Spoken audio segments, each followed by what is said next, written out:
কোরআন ও সহি হাদিসের আলোকে আপনি পাবেন এর সঠিক উত্তর। ভিডিওটি শেষ পর্যন্ত দেখুন, কারণ শেষের দিকে রয়েছে একটি শক্তিশালী দোয়া।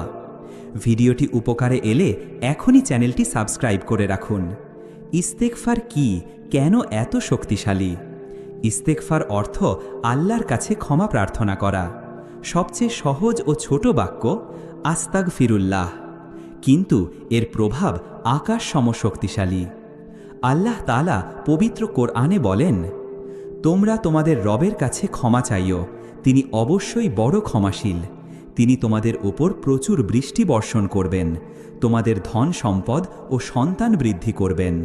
অর্থাৎ গুনাহ মাফ, রিজিক বৃদ্ধি, সন্তান ও বরকত, অভাব দূর, সব কিছুর চাবিকাঠি ইস্তেগফার। তাহলে কতদিন করলে পরিবর্তন আসে? সত্য কথা হলো, ইস্তেগফারের জন্য কোরআন ও হাদিসে নির্দিষ্ট কোনো দিন সংখ্যা বেঁধে দেওয়া হয়নি। কারণ আল্লাহ পরিবর্তন দেন দিন দিয়ে নয়, বরং আপনার নিয়ত, অন্তর ও নিয়মিত আমল দেখে। প্রিয় নবী হজরত মুহাম্মদ সাল্লাল্লাহু আলাইহি ওয়াসাল্লাম বলেছেন, যে ব্যক্তি বেশি বেশি ইস্তেগফার করবে, আল্লাহ তার সব দুশ্চিন্তার পথ বের করে দেবেন, সব সংকট থেকে মুক্তির ব্যবস্থা করবেন এবং তাকে এমন জায়গা থেকে রিজিক দেবেন যা সে কল্পনাও করতে পারেনি। কিভাবে ইস্তেগফার করলে দ্রুত ফল পাবেন? শুধু মুখে নয়, 5টি নিয়ম মেনে পড়ুন। খালেস নিয়ত, গুনাহ ছাড়ার চেষ্টা, নিয়মিত সময় নির্ধারণ, কমপক্ষে 100 বার দৈনিক, হারাম থেকে দূরে থাকা। সবচেয়ে উত্তম সময় ফজরের পর, তাহাজ্জুদের সময়, মাগরিবের পর। অনেকেই বলেন, আমি তো পড়ছি কিন্তু কিছুই বদলাচ্ছে না।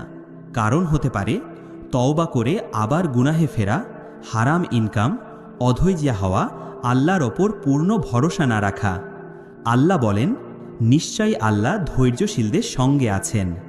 শক্তিশালী ইস্তেগফারের দোয়া। এই দোয়াটি প্রতিদিন পড়ুন। আস্তাগফিরুল্লাহাল আযীম আল্লাযী লা ইলাহা ইল্লা হুয়াল হাইয়ুল কাইয়্যুম ওয়া আতুবু ইলাইহি। অর্থ, আমি মহান আল্লাহর কাছে ক্ষমা চাই, যিনি ছাড়া কোনো উপাস্য নেই, তিনি চিরঞ্জীব, সব কিছুর ধারক, আমি তার কাছেই তওবা করি। আপনি যদি সত্যিই জীবন পরিবর্তন করতে চান, আজ থেকেই ইস্তেগফার শুরু করুন। ভিডিওটি শেয়ার করুন এবং এখনই চ্যানেলটি সাবস্ক্রাইব করুন। কমেন্টে লিখুন আপনি প্রতিদিন কয়বার ইস্তেগফার পড়বেন। মনে রাখবেন, ইস্তেগফার এমন একটি চাবি যা বন্ধ দরজাকেও খুলে দেয়। হয়তো আপনার দেরিতে পরিবর্তন আসবে, কিন্তু নিশ্চিত আল্লাহ কখনো কাউকে খালি হাতে ফেরান না।